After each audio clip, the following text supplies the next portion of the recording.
حضرت ابوذر غفاری رضی اللہ تعالیٰ عنہ کا اسلام۔ حضرت ابوذر غفاری رضی اللہ تعالیٰ عنہ مشہور صحابی ہیں جو بعد میں بڑے زاہدوں اور بڑے علماء میں سے ہوئے۔ حضرت علی کرم اللہ وجہہ کا ارشاد ہے کہ حضرت ابوذر رضی اللہ تعالیٰ عنہ ایسے علم کو حاصل کیے ہوئے ہیں جس سے لوگ عاجز ہیں، مگر انہوں نے اس کو محفوظ کر رکھا ہے۔ جب ان کو حضور اقدس صلی اللہ علیہ وسلم کی نبوت کی پہلے خبر پہنچی تو انہوں نے اپنے بھائی کو حالات کی تحقیق کے واسطے مکہ بھیجا کہ جو شخص یہ دعویٰ کرتا ہے کہ میرے پاس وحی آتی ہے اور آسمان کی خبریں آتی ہیں، اس کے حالات معلوم کریں اور اس کے کلام کو غور سے سنیں۔ وہ مکہ مکرمہ آئے اور حالات معلوم کرنے کے بعد اپنے بھائی سے جا کر کہا کہ میں نے ان کو اچھی عادتوں اور عمدہ اخلاق کا حکم کرتے دیکھا اور ایسے کام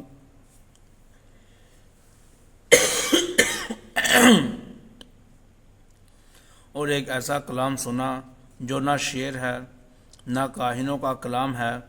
حضرت ابوذر رضی اللہ تعالیٰ عنہ کی اس مجمل بات سے تشفی نہ ہوئی تو خود سامان سفر کیا اور مکہ پہنچے۔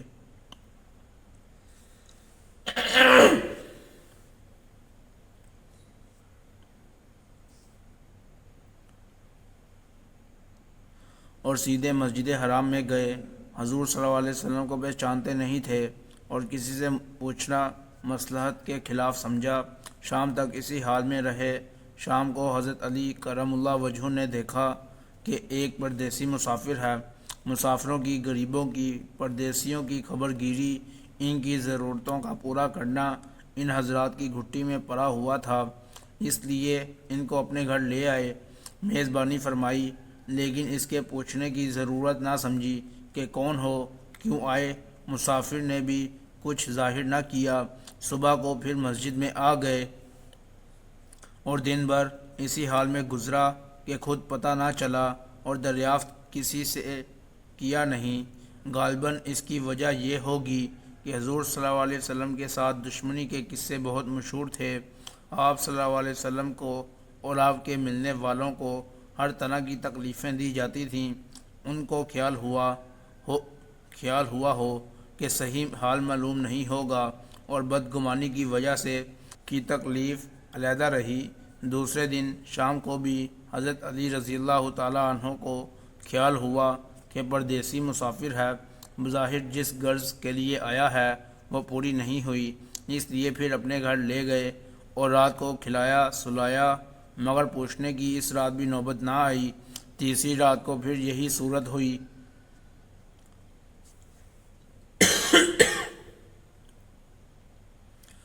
تو حضرت علی رضی اللہ تعالیٰ عنہ نے دریافت کیا کہ تم کس کام آئے ہو، کیا غرض ہے؟ تو حضرت ابوذر رضی اللہ تعالیٰ عنہ نے اول ان کو قسم دی اور عہد و پیمان دیے اس بات کے کہ وہ صحیح بتائیں۔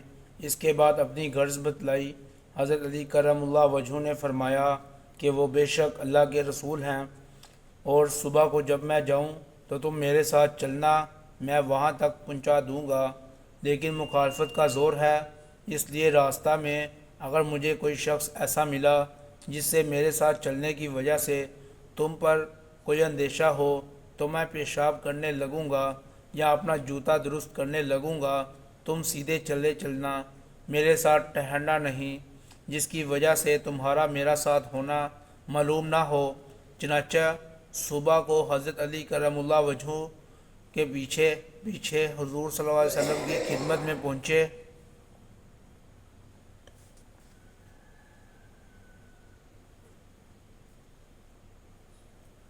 تم سیدھے چلے چلنا، میرے ساتھ ٹھہرنا نہیں، جس کی وجہ سے تمہارا میرا ساتھ ہونا معلوم نہ ہو۔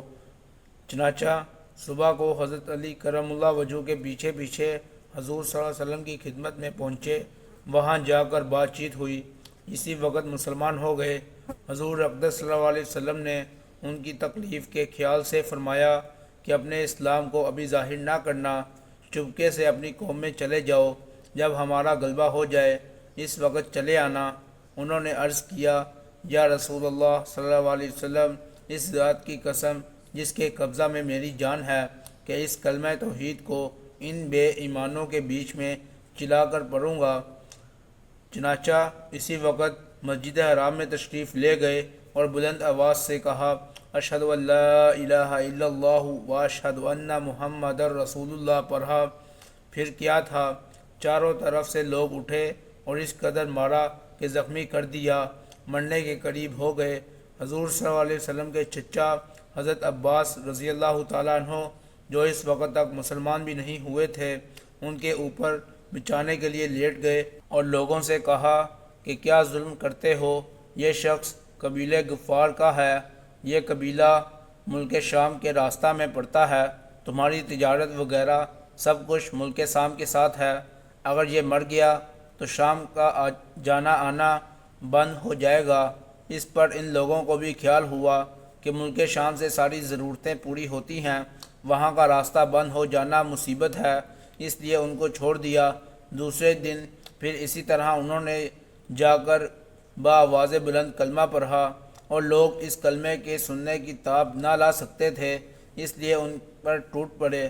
اور دوسرے دن بھی حضرت عباس رضی اللہ تعالیٰ عنہ نے اسی طرح ان کو سمجھا کر ہٹایا کہ تمہاری تجارت کا راستہ بند ہو جائے گا۔ فائدہ: حضور صلی اللہ علیہ وسلم کے اس ارشاد کے باوجود کہ اپنے اسلام کو چھپاؤ، ان کا یہ فعل حق کے اظہار کا ولولہ اور غلبہ تھا کہ جب یہ دین حق ہے تو کسی کے باپ کا کیا اجارہ ہے جس سے ڈر کر چھپایا جائے۔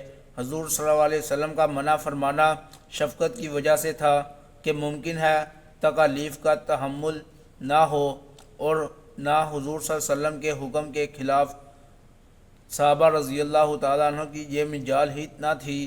چنانچہ اس کا کچھ نمونہ مستقبل باب میں آ رہا ہے، چونکہ حضور اقدس صلی اللہ علیہ وسلم خود ہی دین کے پھیلانے میں ہر قسم کی تکلیفیں برداشت فرما رہے تھے، اس لیے حضرت ابوذر رضی اللہ تعالیٰ عنہ نے سہولت پر عمل کی بجائے حضور صلی اللہ علیہ وسلم کے اتباع کو ترجیح دی۔